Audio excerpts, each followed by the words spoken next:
Hello, it's Lauren, and in today's video I will be showing you how I created this warm and cozy fall card using the Coffee Llama stamp set and also the Falling Leaves Spotlight stencil.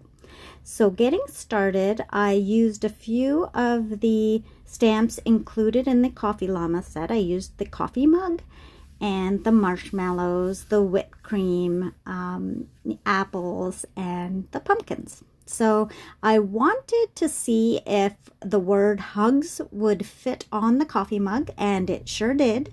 So I did a little, creative stamping here. So I masked the sentiment that said sending warm hugs, and I covered it up so that just the hugs got inked up, and I covered it with just copy paper.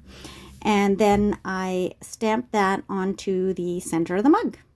And there we go. So that worked out really well. And now to create my background for it, I used the Falling Leaf stencil over top of like a taupe colored cardstock, just regular, 80-pound cardstock. And I used Pixie spray, and I put in the circle as well. So I used Pixie spray on both just to hold it in place so it didn't move. And I used some inks in like a Catherine Pooler inks in a yellow and a green. And I just randomly inked it up using some blending brushes.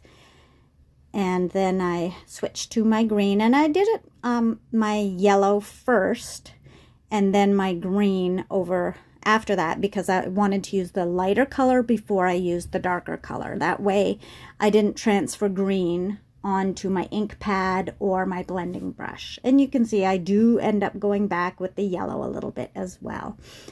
But it didn't, I was just careful not to get it in the areas where I had a bunch of green ink. And then once I'm happy with the blend on my leaves, I'm going to carefully remove the stencil. And the stencil is a 6x6 stencil, but I am using it on an A2 sized cardstock panel, which is 4 1/4 by 5 1/2.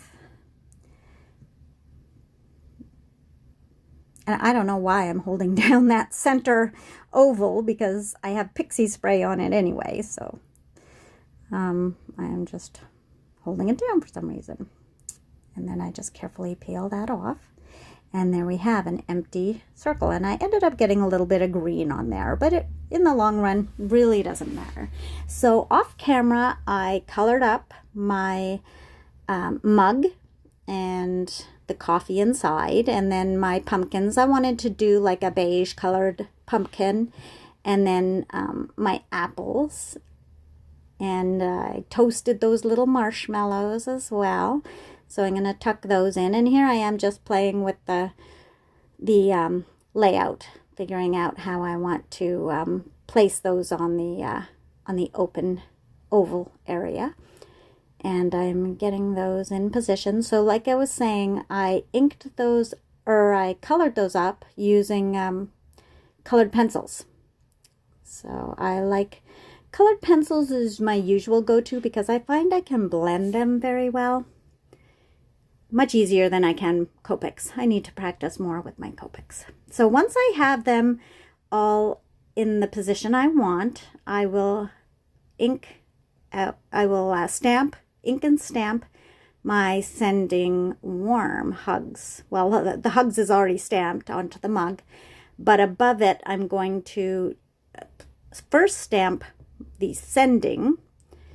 And so I just mask off. So I cover up the rest of the stamp with my copy paper. Sometimes I use washi tape as well. That works well too, the washi tape, but you have to make sure that you remove the washi tape before you end up stamping. Otherwise, you'll end up with a black blob. So there I am, just inking that up in a nice crisp black ink. And then I just kind of clean off as much as I can the sending And I'm just stamping it onto an excess piece of paper. And I'm still going to cover it up because I just want to make sure I just keep it real clean. So I'm going to cover it up with the washi tape so that when I'm positioning the worm on there, I'm not getting ink. So here I am just kind of getting it in the right spot, and then I will ink that up.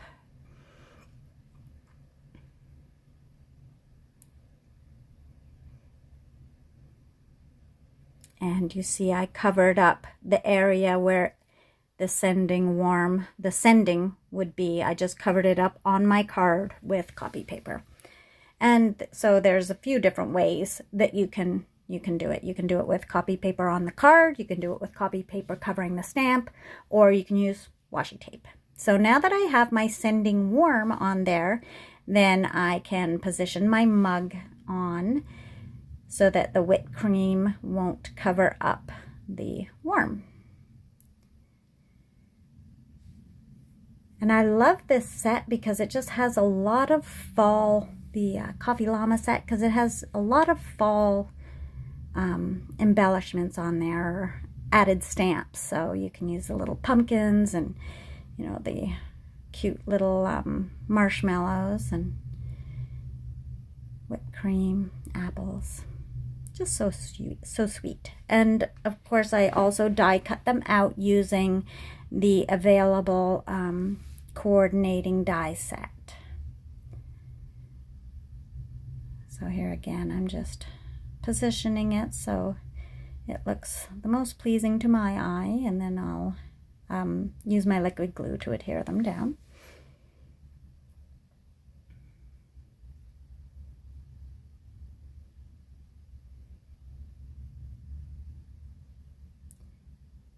And I don't know if you saw my last video that I made where I had all kinds of different challenges. This one went pretty much as according to plan. I didn't spill anything. I didn't mess much up. So it was a lot easier this day of creating than I had that on my last video. That was comical. And there we have it. So the panel is made. I'm going to back it on to the same colored cardstock that I used for the background, and I'm just getting glue on that and adhering it to a top folding 110-pound Neenah Solar White card base. And there was a little left over on the edge, so I just trimmed that off. I trimmed my panel down as well using a stitched rectangle die from my stash, and I'm going to adhere that on as well, which gives it a nice little border. Just finishes it off real nice. And there we have it. So real nice fall card.